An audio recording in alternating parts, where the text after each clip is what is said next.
here we go. Reading and spelling are not the same thing. There's a different type of recall involved for English, not for Italian, not for Spanish, but for English. Because in English, you could have, oh, well, let's say you have there and there, okay? Now, you could learn by visual recognition, they both say there. Or even if you're doing it by rules, you go, oh, it's there, it's there. That's one kind of recognition when you see it. When it's not there, and you have to bring it back, it's a different recognition. Because now you have to remember which one was which and where was the silent letter. See, if all of our words were like this, one letter for each sound, like Spanish and Italian are, we wouldn't have this problem with English. There are no spelling contests, you know, in Italy and Spain. Because there's nothing to have a contest about. Every letter says one thing and you just follow the sounds and you spell. If I gave you a word and you knew what the letter said, you wouldn't even have to know what the word meant. You wouldn't have to be able to read in Spanish. But if you knew, what letter said what, you could write a whole big long Spanish word just because each letter says the same thing every single time. So if that was the case, it would be the same reading and spelling, but it's not because there are all these weird letters. So it's two kinds of recognition. So you could have someone who's a very good reader and a lousy speller. Two parts of the brain for English. I really think it's important, I'm going through this because I think it's important that you have some of this as your foundation to understand why some people don't naturally spell. It's not your fault, it's not their fault, it's not like you're not doing something right, it's not that there's something wrong with them. Okay, so for some people reading is easy, spelling is a struggle. More reading does not improve spelling. I hear this all the time. We'll have them read more and then they'll spell. No, because it's two different types of recognition. It won't help. And of course, writing the words over and over has never worked because these people are not writing learners. If they were, they wouldn't have a spelling problem in the first place. So,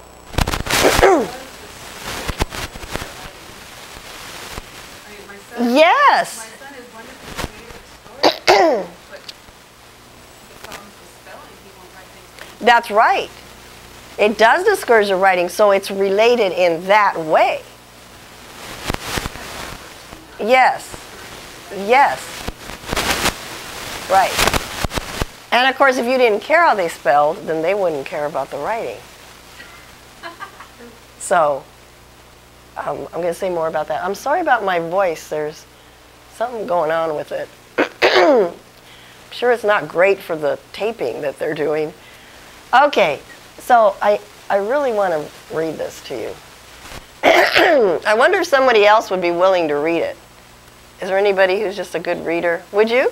Yes. Okay. From the top, spelling is a perspective. Yeah. Spelling is important, but the newly hired traveling salesman wrote his first sales report to the home office. It stunned the brass. In the sales department, obviously the new hope was blithering illiterate. Or here's what he had written. I seen an outfit which they ain't never bought a dime's worth of nothing from us, and I sold them a couple unread $1,000 of goods. I am going to Chicago. Okay, obviously this guy can't write, right? They ain't never bought a dime's worth of nothing from us, and I sold them a couple $100,000 of goods. I'm now going to Chicago.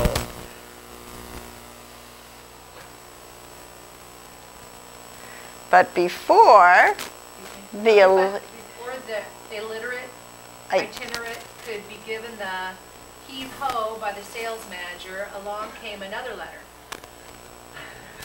I come here and sold them $500,000. Careful if he did, and fearful if he didn't fire the peddler. The sales manager decided to dump the problem in the lap of the president. The following morning, the members of the Ivory Towers were flabbergasted to see the 2 letters posted on the... Oh, sorry. And this letter from the president... Tacked above. We ban spending too much trying to spell instead of trying to sell. Let's watch those sales. I want everybody should read these letters from Gooch, who is on the road doing a great job for us, and you should go out and do like he done.